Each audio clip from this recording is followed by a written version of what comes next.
அதிகமான கஷ்டங்களையும் நஷ்டங்களையும் அடைந்த பிறகுதான் மனிதன் அதிகமான அடக்கத்தையும் அறிவையும் பெறுகிறான். கஷ்டம் வந்தால் கலங்காதே, துணிந்து நில். இந்த நிலையும் மாறும். சிந்தித்து செயலாற்றுங்கள். நீ செய்யும் நன்மை தீமைகளை காலம் குறித்து வைத்துக் கொண்டுதான் இருக்கிறது. காலமும் நேரமும் வரும்போது அதை உனக்கே திருப்பி கொடுக்கும் என்பதை நினைவில் கொள். சிந்தித்து செயல்படுங்கள். வாழ்க்கையில் எதுவுமே நிரந்தரமில்லை. எனவே உங்களை அதிகம் மன அழுத்தத்திற்கு கொண்டு செல்லாதீர்கள். ஏனென்றால் சூழ்நிலைகள் எவ்வளவு மோசமானதாக இருந்தாலும் அவை நிச்சயமாக மாறும். கவலை கொள்ளாதீர்கள். வாழ்க்கையில் விட்டு போன பொய்யான உறவுகள் மீண்டும் தொடரும் நிலை வந்தால் வேண்டாம் என்று முடிவெடுங்கள். ஏனென்றால் வார்த்தைகளில் தான் மாற்றம் இருக்குமே தவிர மனதில் அதே அழுக்குதான் இருக்கும். சிந்தித்து செயலாற்றுங்கள். மற்றவர்கள் கொடுக்கும் நிராகரிப்பை கண்டு மனக்கலக்கம் கொள்ளாதே. சாதிக்க நினைப்பவன் முதலில் நிராகரிக்கத்தான் படுவான். ஏனெனில் அவனுடைய வலிமையை அவனுக்கு உணர்த்துவதற்காக. கவலைப்படாதே.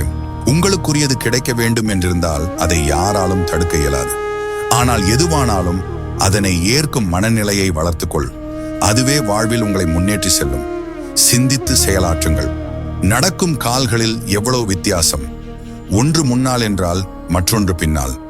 ஆனால் முன்னால் இருக்கும் கால் கர்வப்படவும் இல்லை, பின்னால் இருக்கும் கால் அவமானப்படவும் இல்லை. அவைகளுக்குத்தான் தெரியும் நிமிடத்தில் நிலை மாறும் என்று. பூக்கள் நாம் யார் கழுத்துக்கு மாலை ஆகப் போகிறோம் என்று யோசித்து பூப்பதில்லை. பூப்பது அதன் வேலை. அதுபோல உன் வேலையை நீ செய். அதன் பலன் தானாகவே வந்து சேரும். கவலைப்படாதே. உதவ யாரும் இல்லையே என்று ஏங்குவது மிகப்பெரிய தவறு. யாரிடமும் உதவியை நாடாதீர்கள்.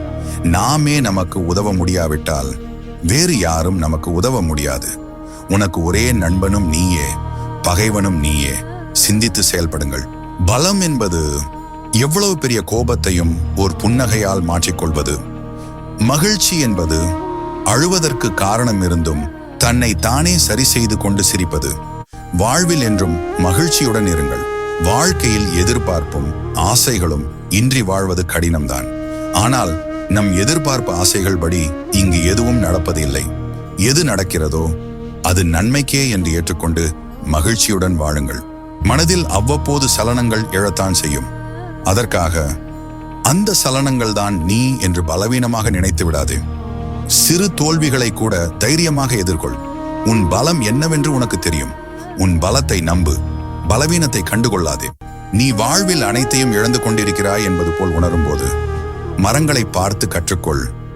என்னதான் அதன் இலைகள் ஒவ்வொரு வருடம் உதிர்ந்தாலும் அவைகள் வருந்தாமல் அதன் துளிர்காலம் எனும் எதிர்காலம் வரும் வரை காத்திருக்கும். பிறர் வாழ்க்கை வீணாக்கி உன் வாழ்க்கை சந்தோஷமாக இருக்கும் என்று நினைக்காது. அந்த சந்தோஷம் நிரந்தரமாக இருக்காது. அவர்களுக்கு கொடுத்த கஷ்டத்தை விட இறைவன் உங்களுக்கு மீள முடியாத அளவுக்கு அதிகமான கஷ்டத்தை கொடுத்து விடுவான். வாழ்க்கையில் தேங்கி நிற்பதும் தயங்கி நிற்பதும் எப்போதும் நமக்கு வெற்றியே தந்துவிடாது. தளராமல் இயங்குங்கள். தாராளமாய் செயல்படுங்கள். வெற்றி உங்களை தேடி வரும். உன் வாழ்வில் விரக்தி கொள்ளும் அளவிற்கு எதுவும் நடக்கவில்லை. உன்னை விட அதிக வலிகளை அனுபவித்தவர்கள் கூட வாழ்ந்து காட்டி பிறருக்கு உதாரணமாக இருக்கிறார்கள். நம்பிக்கையை தளர விடாதீர்கள்.